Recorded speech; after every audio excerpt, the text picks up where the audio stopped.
Hari ini gereja merayakan Hari Raya Tubuh dan Darah Kristus. Perayaan ini menjadi salah satu perayaan yang mengandung di dalamnya misteri kealahan Kristus. Allah menjadi manusia dan menyelamatkan semua manusia dalam diri Yesus Kristus dengan memberikan seluruh dirinya sebagai kurban pemulih atas dosa manusia.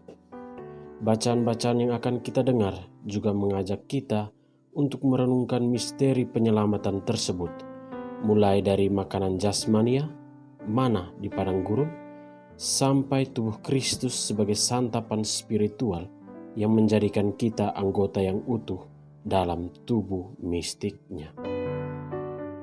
Bacaan-bacaan suci pada hari raya ini memberikan warna tersendiri, terutama dalam merayakan Hari Raya Tubuh dan Darah Kristus. Kitab Ulangan yang kita dengar dalam bacaan pertama membawa kita untuk mengingat kembali perjalanan penuh tantangan dari bangsa Israel ketika dibawa keluar dari tanah Mesir oleh Musa. Perjalanan yang menurut bacaan hari ini disebut sebagai perjalanan yang penuh ujian. Apakah hati orang Israel tetap teguh pada perjanjian mereka atau tidak? Dalam perjalanan yang memakan waktu tidak sedikit itu, mereka mengalami banyak sekali pengalaman, baik yang meneguhkan pun yang menambah keraguan-raguan mereka akan Allah. Salah satu tanda kasih Allah akan umat Israel saat itu adalah menurunkan mana dan memancarkan air dari wadas untuk memuaskan rasa lapar dan haus umat Israel. Makanan dan minuman yang memuaskan rasa lapar dan haus bangsa Israel sepertinya tidak mempan mengikat hati mereka untuk setia pada ketetapan yang telah mereka proklamirkan.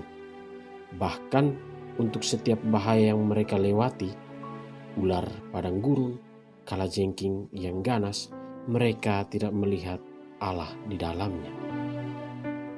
Sedangkan Yohanes dalam Injilnya yang kita dengar hari ini, yang merupakan bagian utuh dari sabda mengenai roti hidup, di mana Yesus menawarkan diri sebagai roti hidup. Barang siapa tidak makan daging anak manusia dan minum darahnya, tidak memiliki hidup di dalamnya. Sebab Yesus memberikan dirinya, tubuh dan darahnya sebagai makanan dan minuman yang menghidupkan. Saudara-saudari terkasih, kita melihat ada satu peralihan yang sungguh luar biasa berkaitan dengan makanan dan minuman yang membawa kehidupan. Di padang gurun, Allah memberikan mana dan air dari wadas untuk melepaskan bangsa Israel dari bahaya kematian karena lapar dan haus. Kematian jasmaniah memastikan juga kematian spiritual. Sebab pada raga yang fana inilah keilahian mengambil peran. Hidup dalam konteks saat itu berarti tetap eksis, tidak mati. Sedang Yesus membawa pemahaman baru. Pemahaman itu menuju suatu pemaknaan yang lebih. Makanan yang ditawarkan tidak lagi yang bersifat kenyang dan puas, kemudian habis. Selamat dari bahaya kematian yang mengintip, kemudian habis. Yesus menawarkan hidup baru, hidup dalam kesatuan dengannya.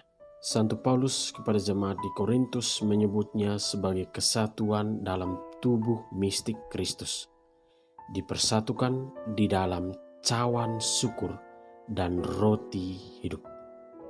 Maka saudara-saudari yang terkasih, tubuh dan darah Kristus yang kita sambut adalah pintu masuk ke dalam hidup baru.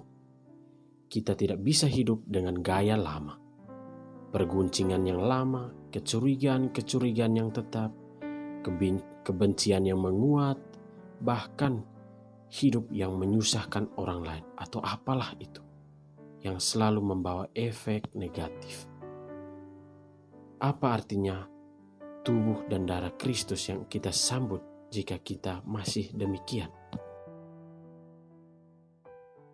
Semoga hari ini kita mendapat satu cara hidup baru dari sekian banyak yang kita intensikan untuk kita ubah.